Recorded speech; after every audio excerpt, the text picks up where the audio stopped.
Well, good afternoon, everybody. My name is Tiffany Scroggs, and I'm with the Washington APEX Accelerator. And I'm joined today by Trina Payton with the APEX. And today's September 16th, 2025. We're going to walk through the professional auditing and financial services solicitation with the Department of Enterprise Services. So you should be seeing my screen right now that says preparing to bid on it. We have, I don't know, maybe 40 minutes of slides, and then we want to leave time for questions that you might have.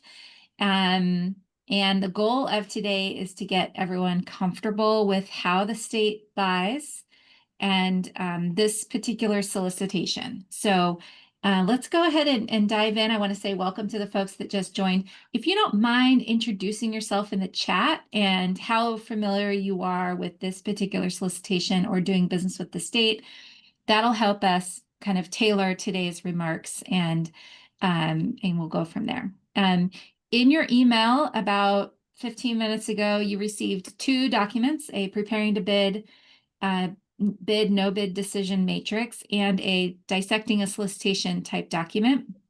Those are tools that we're going to use today. So if you have dual screen, and you can pop those open along with the solicitation that you've downloaded from Webs, that will actually help us in our conversation today. If you can't do that because you're driving or you only have one screen or whatever, that's fine too. There's always a couple gold starred attendees that will help me when it comes to that interactive section.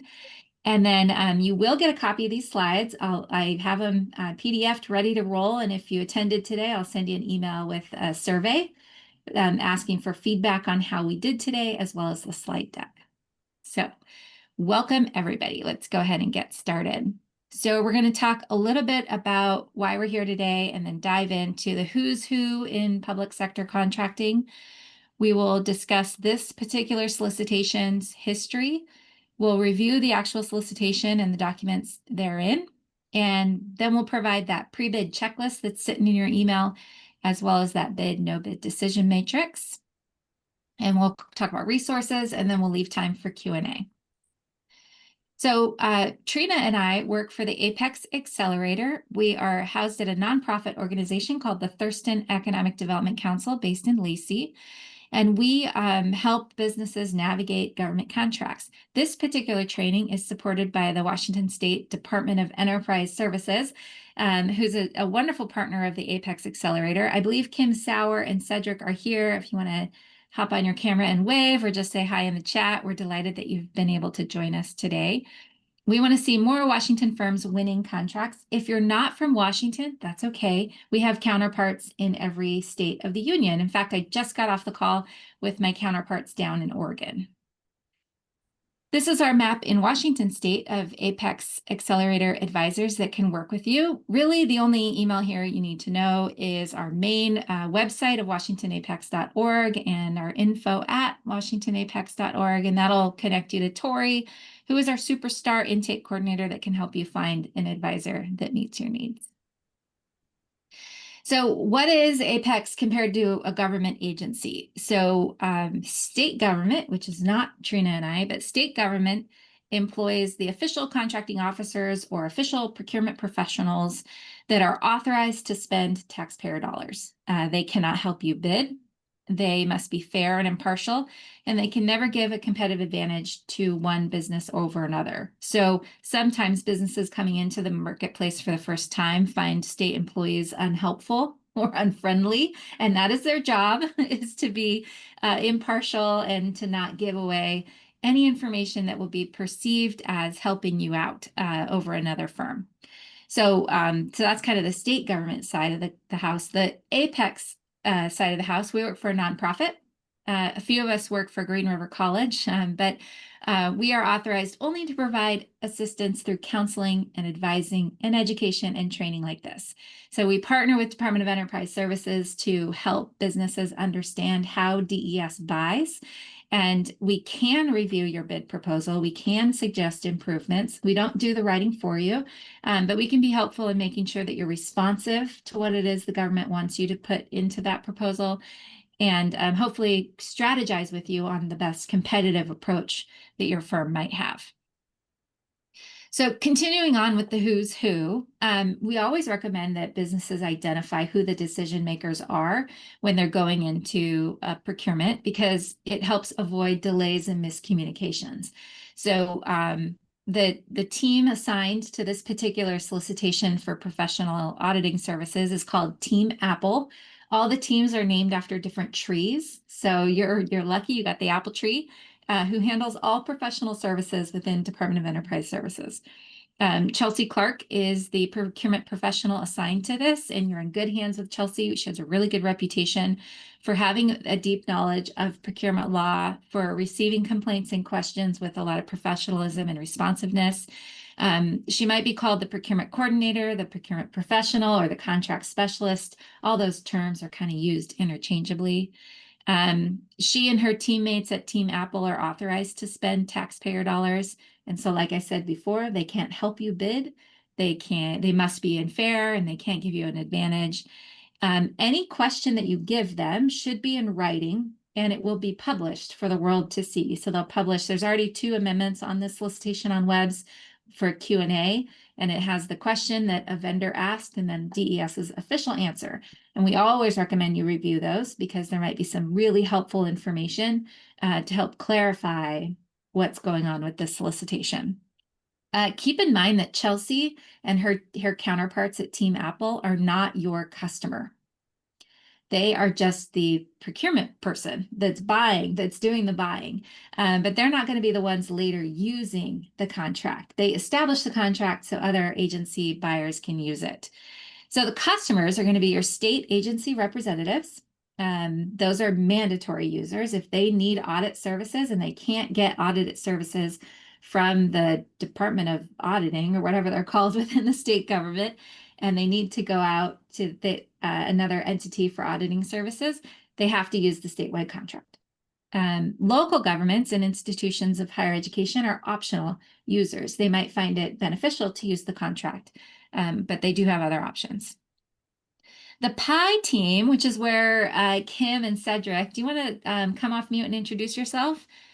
Cedric and Kim work for the Procurement, Inclusion, and Equity team at DES. I wanted to be the fly on the wall, but Oh, sorry. that's I okay. spoiled that. Kim is a fly on the wall who happens to work for PI. Cedric, do you want to say hi? Sure. I'm Cedric Austin. I'm the community engagement specialist for the PI program, which stands for Procurement, Inclusivity, and Equity. And so, as Tiffany said earlier, we kind of work hand in hand with these different solicitations and procurements that we have available for the businesses to meet the needs of the state. So we're here to assist as much as we can. We do have limitations, but that's kind of who we are. Awesome. Thanks, Cedric. Thanks, Kim. And then webs, a lot of you have been inside the Washington Electronic Business Solutions to download the solicitation and see the amendments. That's a good thing. That's the only authorized source for state procurement. It's also where you self-attest to being a Washington small business, which is really important for this particular solicitation. And then there's the OMWBE, the Office of Women, Minority Business Enterprises, and the Department of Veteran Affairs, which are certifying bodies for Washington state businesses. And then the Washington APEX Accelerator, that's us. So we are advisors, kind of on the outside, arm's length from the government officials, helping businesses do better in public sector contracting so they can create jobs in their communities. So now I'm excited for the fun part. We're going to dive into the solicitation. So DES, the Department of Enterprise Services, manages what are called statewide contracts. These used to be called master contracts, with over 2,000 vendors and $2 billion in annual spend. So a lot of activity. And these are commonly purchased goods and services that agencies are mandated to use when they buy. The local governments can use, and frequently do use, the statewide contracts to also get those commonly used goods and services. So we can assume that because the state is deciding to do another competitive round for this particular solicitation, that they expect activity to continue. They don't do statewide procurements unless they think there's going to be $1 million or more in spend. And so they expect auditing services to continue. You can see the current contract, and we'll do some screenshots here in a second. And this, again, you'll get the slide deck and you can link right to it if you can't find it online. This, the current contract expires in January. And so they're issuing the solicitation now in the hopes that the new set of vendors that win will be on board, ready to roll. So there's no gap in services for the customers that use this contract. There's currently 6 vendors, but not all of them are winning work. So we'll talk about that. And you can also view the current pricing. You can see what the solicitation looked like and what the vendors responded with in terms of pricing and their scope and all of that. So here's the current contract that I gave a link to in the slide deck that you'll see. You can kind of see if there's any changes to the categories or whatnot. If you scroll down on that, you'll see a little box of current documents, and that's where you can see the current award notices for all the 6 vendors that are on the current contract. This is the spend. I pulled this spend data from data.wa.gov, and typically I don't give out the Excel file unless I know that the person I'm giving it to knows how to use Excel and pivot tables. So I figure this is a pretty safe crowd for me to give away the Excel file. So you don't have to go pull it yourself. You're more than welcome to pull it yourself. But I just pulled that off data.wa.gov on the 9/11. And then I extracted the data into a pivot table so we can kind of quickly at a glance see the spend history and the top vendors and the top buyers of that contract. So this is from 2015 to 2025, was a total of 9.7 million. We have the COVID lag there, which it's funny because some contracts enhanced during COVID. Auditing services did not. You know better than me as to why. And so I don't know if that increase in 2024 was catch up from the COVID years, and if it will we can expect it to be that high going forward, or if the $1 million to $1.5 million is a normal amount. I don't know. So who's doing the most on this current contract? So here's a list of businesses that are on the current contract. There's 6 of them.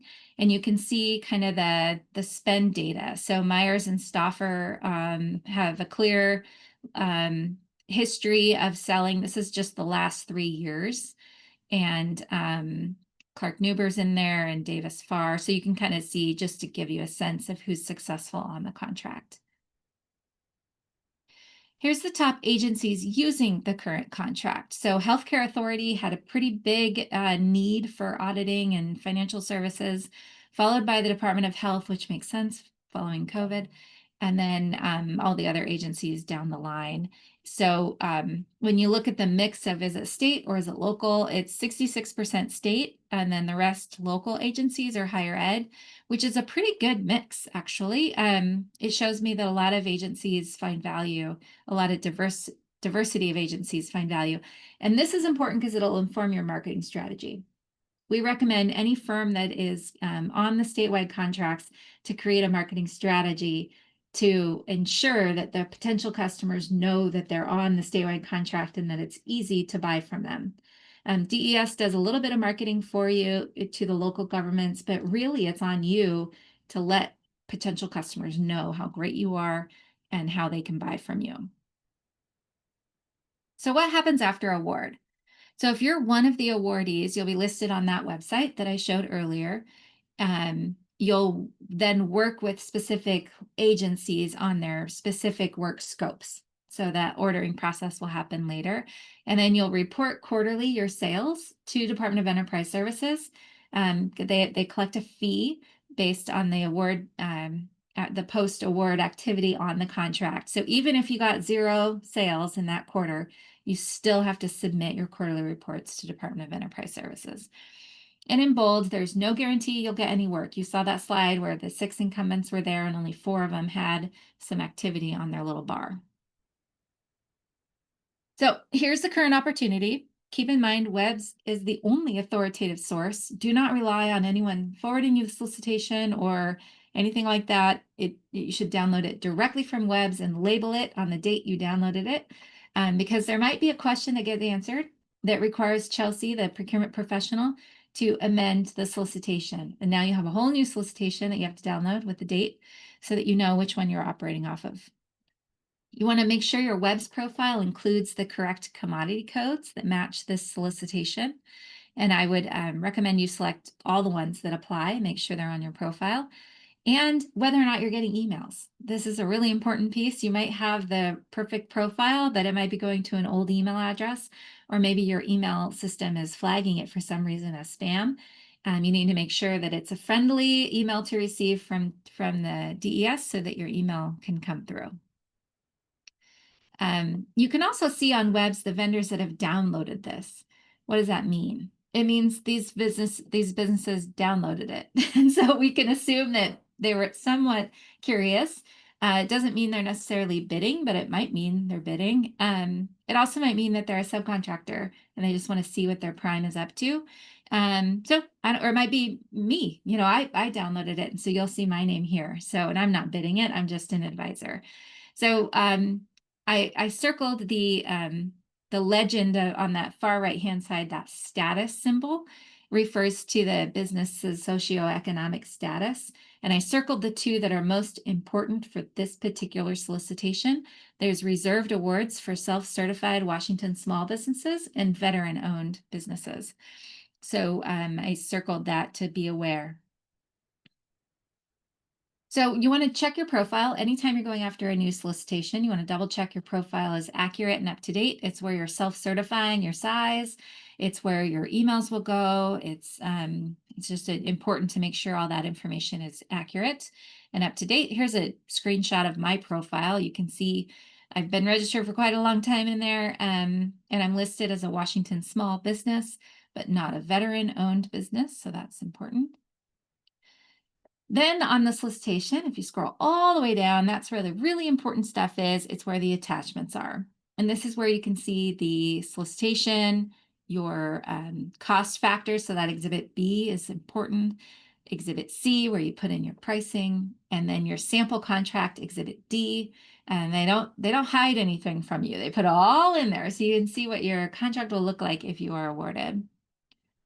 And then I noticed there's 4 amendments. They amended the solicitation already, and then there's a couple Q&A documents. And so that's telling me that Chelsea is actively looking at the Q&A and issuing questions and answers as soon as she can.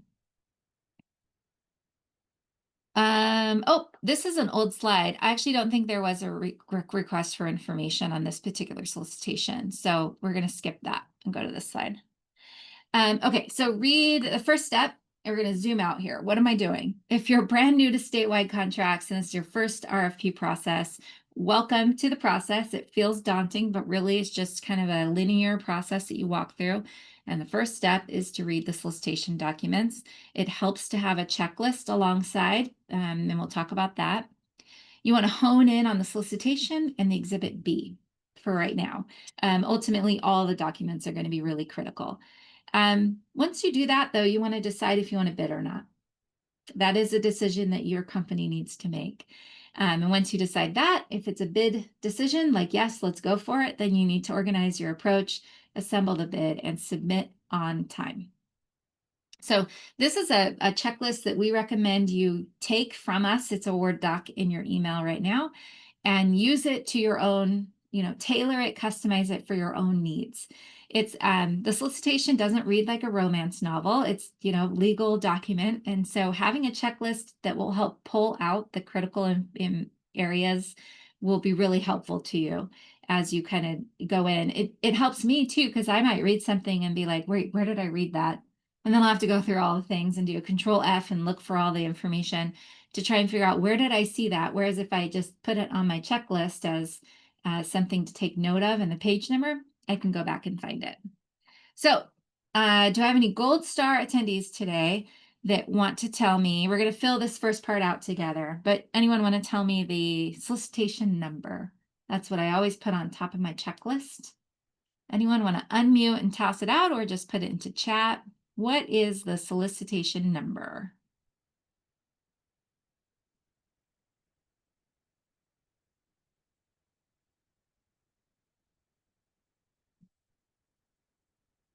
All right. Woo, we got 2 gold stars. Thank you. You're right. 5825. So I'm going to put that right on top of my checklist. Does anyone see in that solicitation where the deadline to submit is? When is this sucker due?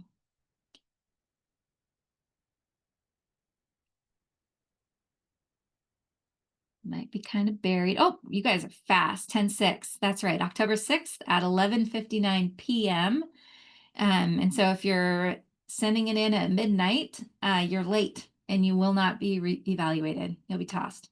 So it has to be 11:59. And I found that, as well as several of our friends on the internet today, on page 8. So a lot of this is found on page 8. There was a pre-proposal conference event that happened. The slide deck is posted as an amendment. We always recommend you can go to those, but they're not mandatory. So if you missed it, you're still okay. Just review the slide deck. And then site visit dates not applicable. So again, this tool is yours. You can delete that, because I would imagine in your profession, a site visit is not typically something that happens. And so it's not relevant. This is a generic template that we use on all of our proposals. What about a Q&A period? Also known as a pre-proposal inquiry. Nah, that's right. Oh, wait, I had the 22nd. Very good. Okay. So September 22nd, that is due. So you have time to read the solicitation. If anything's unclear, ask. They can't help you clarify if you don't ask the question. So by all means, ask. It'll help you kind of make sure you put your fullest and best foot forward in your proposal. And it could also help you make a bid, no bid decision. So if you have areas that are unclear, you want to make sure you get those questions asked. Data solicitation, it was published on the 20th. Are there reserved awards or any competitive advantages for firms like yours? That's described on page 4. And yes, this particular solicitation has reserved awards for Washington State small businesses and veteran-owned businesses. So you're going to submit your proposal via email. A lot of people ask, like, where in Webs do I upload my proposal? And that's not a thing. Webs is just a kind of a one-way communication channel. You want to email your solicitation unzipped in the size requirements listed, and that can be found on page 11, I believe. This type of solicitation features both cost factors and non-cost factors, and this is really important. If it was all low bid, that might change your decision to bid it. If it was all qualifications based, that might also change your decision to bid it. So you want to hone in on that and take a look at the non-cost factors versus cost factors. Cost is almost always a consideration, but in this case, it's not as important as your qualifications and experience. That's detailed out on page 12 with a lot more information on Exhibit B and C. So this is a firm fixed contract. It's adjusted each February. Does anyone want to guess where I found this information? So you're not locked into your pricing for 108 months, thank goodness. Anyone want to guess, where did I find that? And if you're doing a Control F on the solicitation right now, you're in the wrong spot. It's actually in Exhibit D, the contract. That's where your economic price adjustment clauses are. That's where the insurance requirements are. And so you want to make sure that you're reading the Exhibit D to make sure there's no surprises in there, and that you're able to comply after award, and also factor in anything that might impact your cost.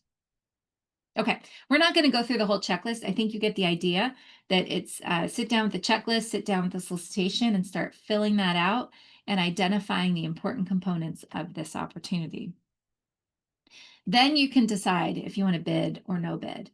And this helps kind of take the emotion out of it. It forces you to slow down and read the documents, understand it. So you're not making assumptions about what the state needs or wants. This is important for both newbies and incumbents, because we've seen a lot of incumbents not win when their contract goes up for rebid. And it maybe was because they didn't fully understand the changes that were made between the original contract and the new one.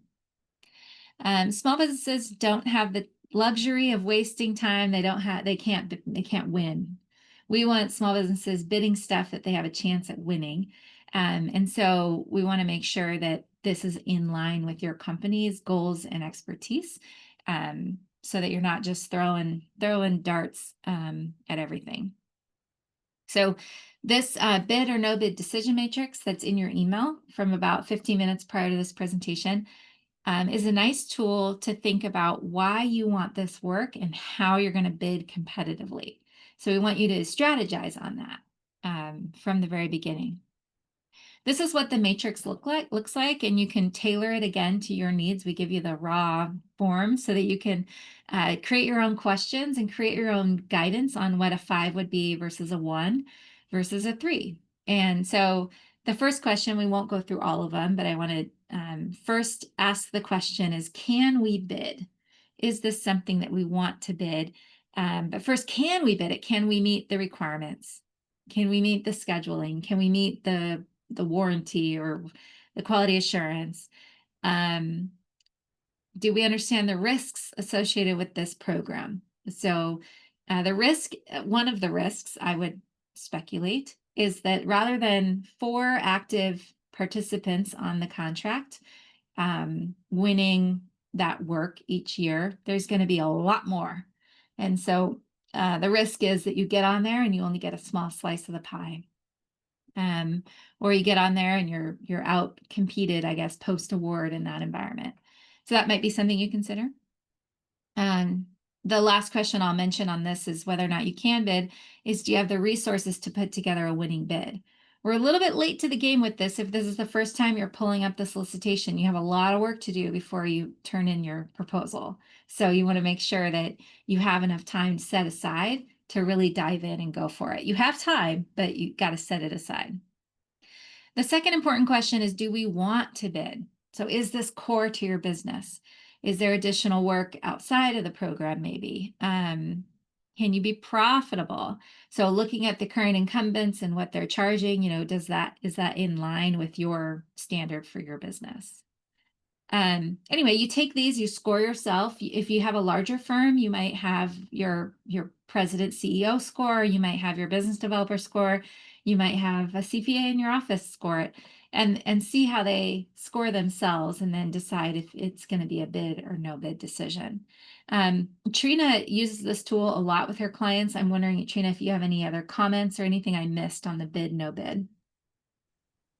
The only thing I would add is that, the length of this contract is a little bit unusual. And if state work is in your business development pipeline, that's the word I was looking for. It's in your pipeline that you want to do public sector work. The amount of time, 108 months, is a long time to be shut out if you don't get at least a subcontract relationship with someone that is bidding as a prime. But if you're in the position to bid as a prime, I realize this presentation may be coming a little late and you may not have been tracking it, but I think you would want to weigh that a little bit more heavily, the timeline in your bid, no bid decision, because once the contract is in place, it becomes mandatory use for state agencies and optional for those pseudo agencies or other agencies that are able to access those contracts. It's not mandatory for them. So especially if you as a firm have a healthcare background, because it seems like the healthcare agencies use this a little bit more than the other agencies. And I don't have any, other than Tiffany's research, I don't have any numbers in terms of ratio to share with you, but I would weigh that a little bit more in my bid, no bid decision. Great, thanks for that. Mm-hmm. So let's zoom back out. So you've read the documents, you've decided to bid or not. You're going to organize your approach and assemble and win. And I just want to give another shout out to Trina and the rest of our advising team can help you at any one of those stages in the process. And then even after award, if you win and you want to talk about a marketing strategy further or understand your post-award compliance requirements, we're happy to have those conversations with you. We are funded by the government agencies, so we can provide that service at no cost. So quick tips before we turn it over to questions and anything of interest that Trina has found in her research on this particular solicitation is to identify any barriers to your participation now. The equity team within DES really wants to know about those barriers. DES is serious about ensuring that all businesses of all socioeconomic statuses are included in their statewide contracts. They're making a very strong effort to ensure that those barriers are reduced. So if there is a barrier to your participation, you want to identify that now and ask it in the form of a question, maybe to the procurement professional. Let the PI team know, because once it's awarded, it's a little bit harder to squawk if it's your first time squawking about it. They'll be like, "Why didn't you tell me? You know, like, we already awarded the contract. You should have told me." So you want to identify those now. And if you win, or if you don't win, especially, but regardless, ask for a debrief. DES is actually pretty good about sending out the bid tab, which has all the people that bid and the points that they got based on the different sections. So you'll be able to see that information, but that's really important. So you can learn from this and see how you stacked up and can kind of use that as a learning experience for your next opportunity. If you didn't win, as Trina said, don't go hang your head for 108 months. Let's see if any of those successful contractors need subs. Let's hop in there. Let's get marketing to those. Let's also target agencies that aren't mandated to use the contract because they have choices and they might choose you over the statewide contract. Make sure you save all the documents with the date you received them. This is just an organizational skill that I don't think I need to tell a group of accountants about, but we see it all the time where in the event that this solicitation gets canceled and has to be rebid, you should be archiving your old documents to make sure you don't accidentally use them in the preparation for the next go around. So just be clear on which document you're in. All right, double check if you're Washington State small. And if you're eligible for the veteran-owned small business certificate, veteran-owned business certification, Shamika at DVA is super fast at certifying. So there's potentially still time, especially if you tell her, "I'm bidding on this. I'm hoping to get reserved award status." She can process your application pretty fast. All right, there's my contact information here. I'm going to go ahead and stop sharing for right now, and feel free to unmute, undo your camera, and let's chat. Let's ask questions. All right, Trina, do we want to keep recording? I think, Trina, you actually have some tidbits if you want to share. I don't see any questions in the chat.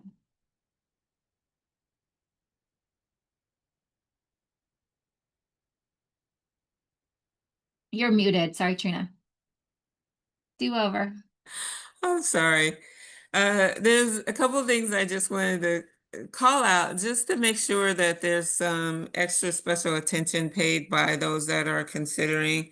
I already talked about the length of time on the contract, which is a little unusual, and I don't know if any of you attended the actual pre-bid meeting, but I hope that they covered that a little bit about why that is. You probably read in the RFP that the pricing is really just for the first year. They don't hold you to that, but again, typically there's not these long-term 10-year contracts. There's a couple of them in the federal space, but not there. So make sure you give that due diligence. The other thing is on page 13. It's my page 13. Tiffany's pages were a little off for me. When it talks about cost factors, after the cost factors information, it says that the lowest total evaluation price will receive 400. Yeah, the next page. Yeah, go down a little bit more. Yeah. yeah, bid evaluation scored factors, go down a little bit more. Yeah, right there, it says cost factors will be, the bid will, with the lowest total evaluation price will receive 400 points. Well, that's different from the table in the, let's see, the previous table where it gave you the amount of points that they were going to award. It said 475.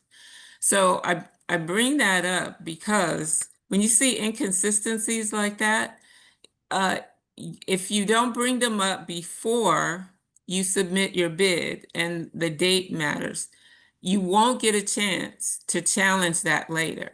So if you see something that's in the RFP, and like Tiffany said, it's a barrier to you bidding, you definitely want to call that out. But even if it's not a barrier, those inconsistencies are things you want to resolve, because after, again, you submit the bid, the only thing that you're able to challenge if you feel like you weren't evaluated correctly is the evaluation factor and how you matched up against them and whether they evaluated you fairly against the criteria they said they were going to use. So you want to call out any consistencies up front.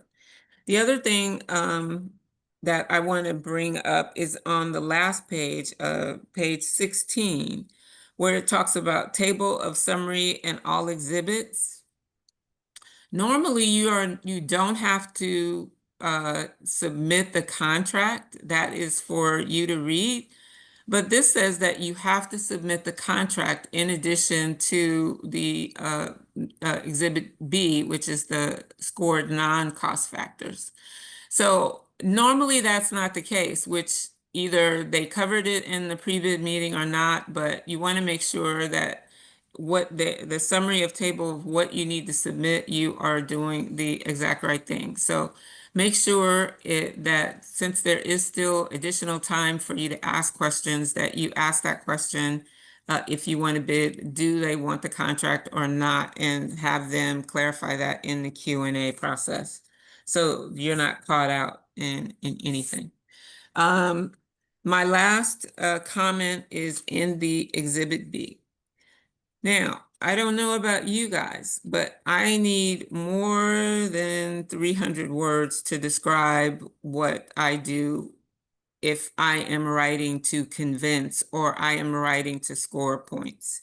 So the economy of words is going to have to be at a premium for you, in that you'll need to make sure that you have really, really important things that are included in 300 words.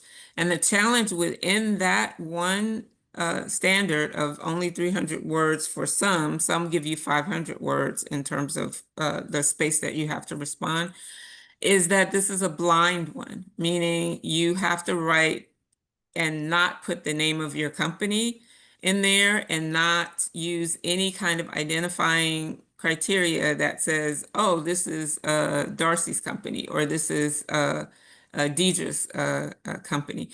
You have, that's another special kind of torture and hell reserved for those that have to write or review and mandate blind submissions.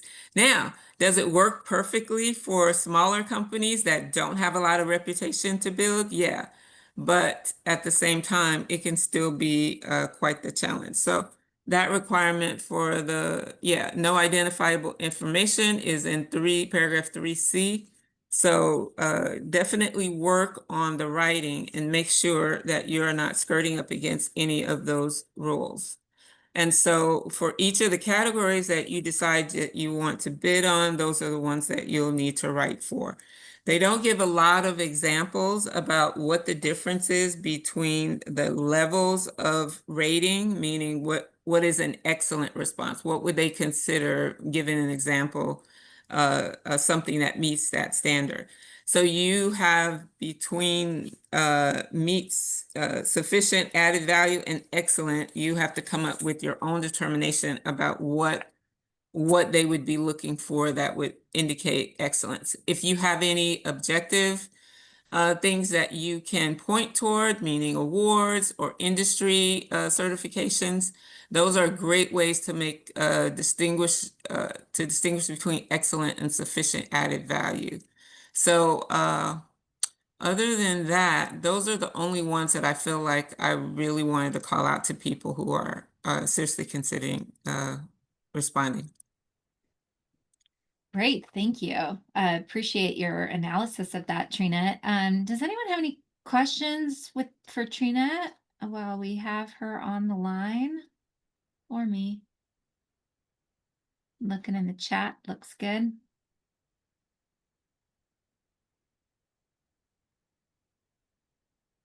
Yeah, just come off a speaker and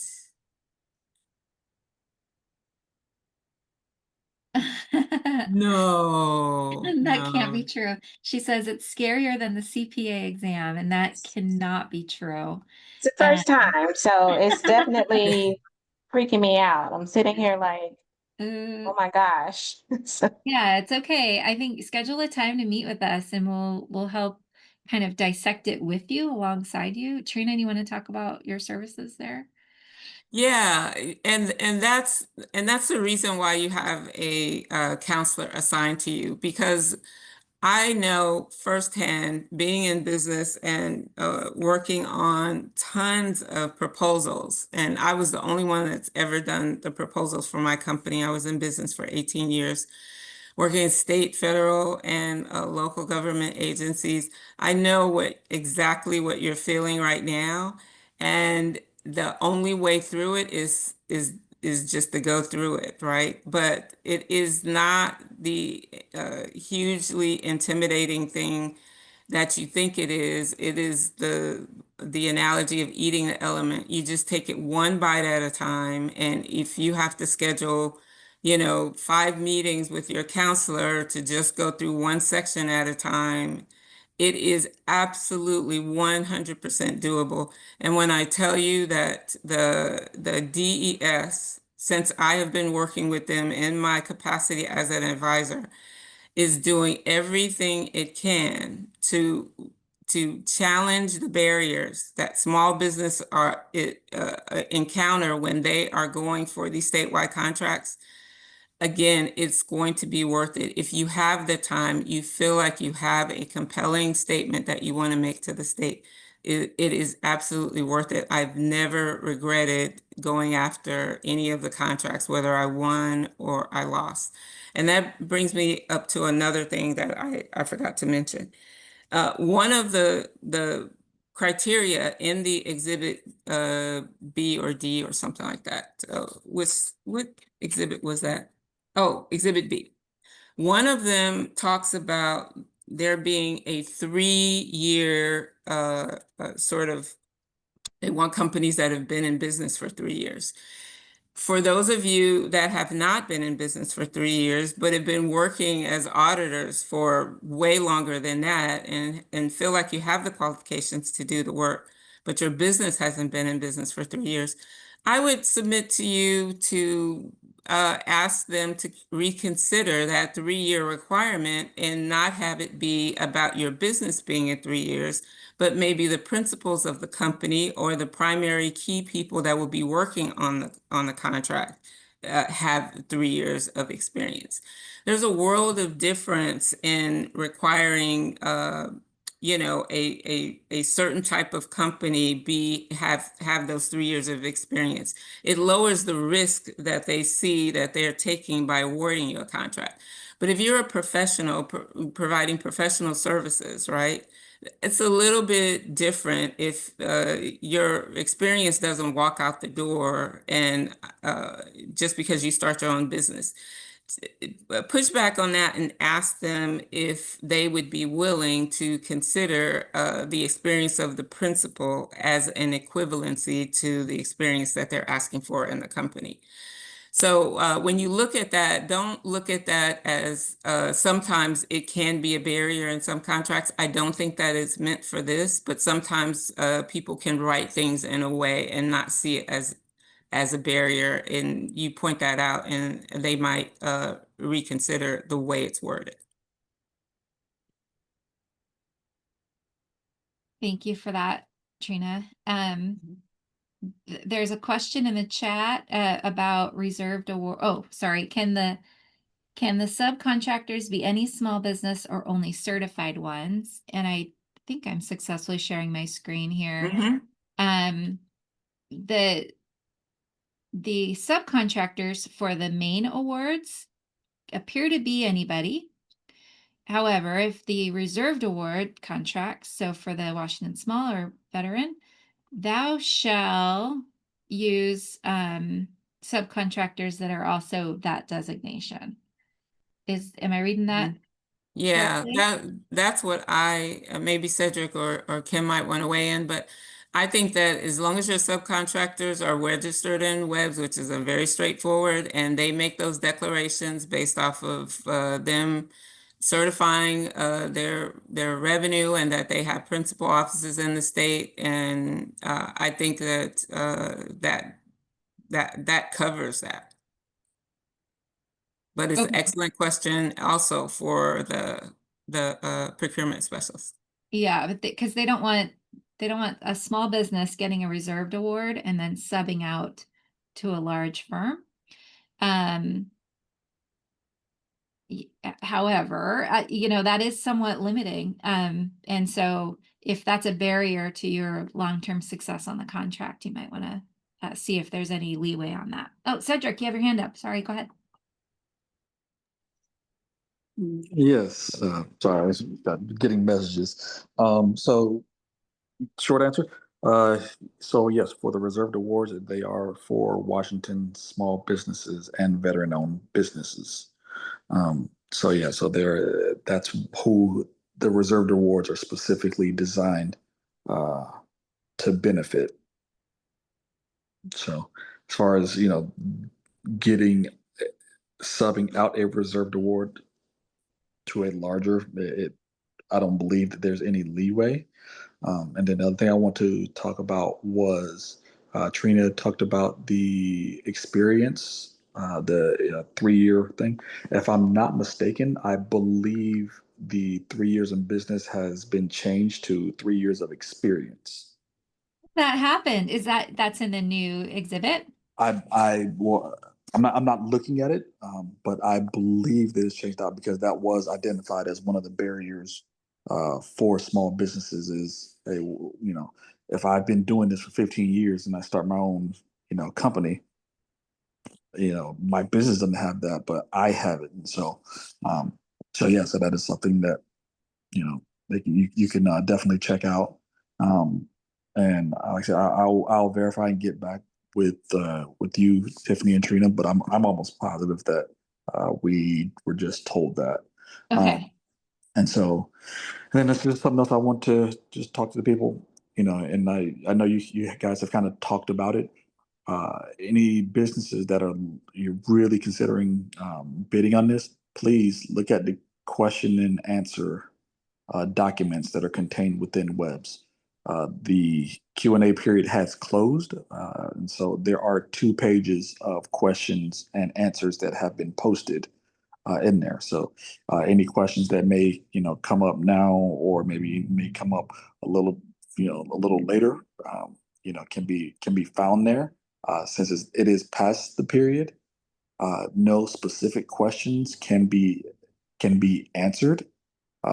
They may answer like very generalized questions, but it's still not something because they typically don't want to answer a direct person. They would rather address answer the group instead of a person because now only that person has that information and not the group. So I wanted to, just remind everybody, please look at the question and answer.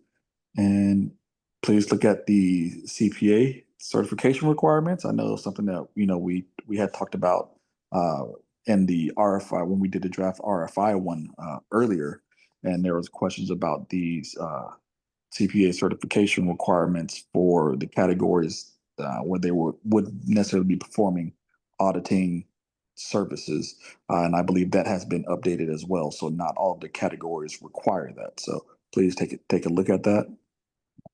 Yeah, happy bidding. Okay. Great, thanks, Cedric. So yeah, the deadline for submitting questions is September 22nd. So we have a little bit of time there. Okay. But yeah, that's a hard deadline. They typically don't answer questions past that. Where do we see, Trina, do you know offhand where you see that 3-year experience requirement? Is it on Exhibit B or is it in the solicitation? Do you happen to know?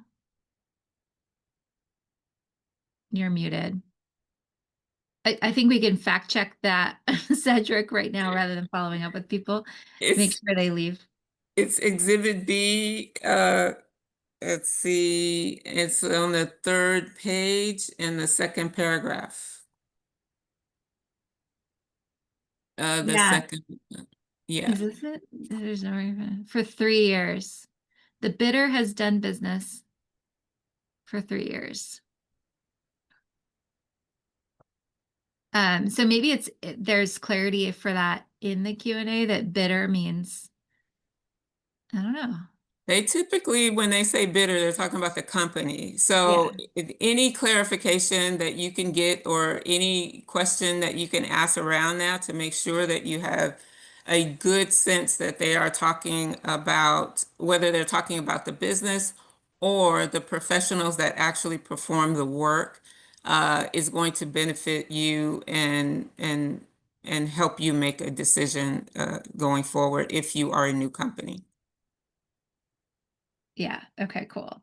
Okay. So if clarity happens on this, it could be in the form of another Q&A, or it could be that they change Exhibit B, but there's only the one Exhibit B at this point. Okay, cool. Thanks for that. That's good. Watch out for that. All right. Is anybody else on the line? I don't know why my hand is up. Have any questions or anything? Actually, Tiffany, this is Darcy. I'm not Hi. sure how, I can't see, there's too many things on my screen right now. I can't see where to raise my hand, but Oh, mine too. my business, and thank you for reaching out. My business does not qualify for this bid as far as I can tell. I mean, this is specifically CPAs, correct? I mean, that's kind of the starting point, right? They need to be a specialist in accounting or specifically a CPA. Let's pull that up. Yeah. Okay. Yeah. Which And category are you talking about? Yeah. Have you looked at that to know which category you might be in? I don't think that's just, I'm not seeing that why I would be in any category. And the reason I signed on is because we've never bid. We've been in business a few years. We've considered a couple over time, but just getting started and working directly with clients was and keeping us busy enough. But I just this is useful information to know that there's support out there and to know that there is some tips here and there that we can, be aware of. But I just wanted to say thanks for reaching out, because even though I don't feel that we qualify, and I don't know how you have us listed, and it's probably something to take offline, but yeah, I told a bunch of people about this particular training and the solicitation. If you were in webs under the auditing or accounting codes, okay, or you were registered with the federal government under those codes, or I think one other database with the Port of Seattle I happened to be in and saw some from there. So if you're in one of those, I spammed you and I invited you, not knowing your full scope of services, just to make sure. But yeah, most of these categories are related to the auditing, but yeah, review that and see if there's a role for you, and maybe it's a small role within one of the categories, and at that point your strategy would be to subcontract. Yeah, and I'm guessing not, because basically we support public employers with their retirement reporting, so it's a very specific niche market. Yeah. But it's kind of hard to fine tune where you fit in webs. So, but I'm glad that we did get the reach out, because that gives us more information as we consider other possibilities in the future. Cool. Yeah. The other thing, if I can add before we close out, is work the chat. I mean, there's people here. Maybe you won't want to do the prime, but maybe you can help do some of the heavy lifting, and the two of you guys can partner together and go forward. I know that the name of the game is competition, and I'm here for it, but I'm also a huge proponent of partnering, two companies coming together and saying, hey, this one category, we're specialists in this area, and, if you could take the other part of this, then we could at least get one category. We have, a lot of women-owned businesses here, or we have a lot of women representing businesses, which is, just as good. And I want to see that there's some competition out there for some of that work. Thanks, Okay. Trina. Mm-hmm. Okay, so Cedric has posted into the chat a couple of events that they hold on a monthly basis. The DES open house that talks about DES state procurement, and the one in English, one in Spanish. So if you're interested in learning more about how the state buys directly from DES employees, I would recommend those. And then I'll throw into the chat the Washington APEX website where you can become a client. That's how you access an advisor on the team, or get connected to our training calendar, which has 150 other events throughout the year. We will also be at the Regional Contracting Forum tomorrow. If you happen to be in Auburn, you could stop by the largest government contracting event in the state. It rivals the other one we do in March. So stop by the table, say hi. We'll have 4 people there throughout the day. So Tiffany, can I say something about that very quickly? Because I know you're about to end. sure, yeah, you bet. So if you're really, really interested in statewide contracting, the regional contracting forum that is happening tomorrow, you are going to have at least 100 state agency and their procurement professionals attending the event. So it will definitely be a good way for you to connect with all of the state agencies who would be buyers on all of the contracts. So it's not specifically geared towards this one, but just in general. So we'll be there. APEX will be there. WashDOT, and so all of the major state agencies that you would like to connect with will be there. So if you have time, it's tomorrow from 8 a.m. to 3 p.m. And so that'll be happening. There'll be panels speaking on engaging, weathering the storm of learning how to operate in our current situation. But yes, please feel free. Definitely check it out. It will be worth your while. Great, thanks, Cedric. I put the link in the chat. Can I weigh in on that just a sec? Sorry, Sure, our Darcy. first we attended, and even though we have not bid on a contract, there was a wealth of information, and we were actually able to meet with some clients or some folks that actually became clients outside of the process of needing to go through the contracting. So yeah, I just want to weigh in. It was very beneficial for us to attend as well, even though we did not pursue a specific bid process. Good. Yeah, it's a long-term game, right? You try and learn as much as you can when you go to these events about who your potential customers are, and build some relationships, and then build off that after the fact. So yeah, and if you go to the event, you get a bunch of information, you're like, I don't know what to do with this, you're welcome to meet with an advisor, and we'll kind of help you sort through it, come up with a game plan of how to turn that into business later on. So I want to thank Trina, my partner here, for helping me lead today's training, and for Cedric and Kim and their support for allowing us to do this work. Feel free to reach out. We wish you the best of luck bidding on this and any other future procurements. Thank you.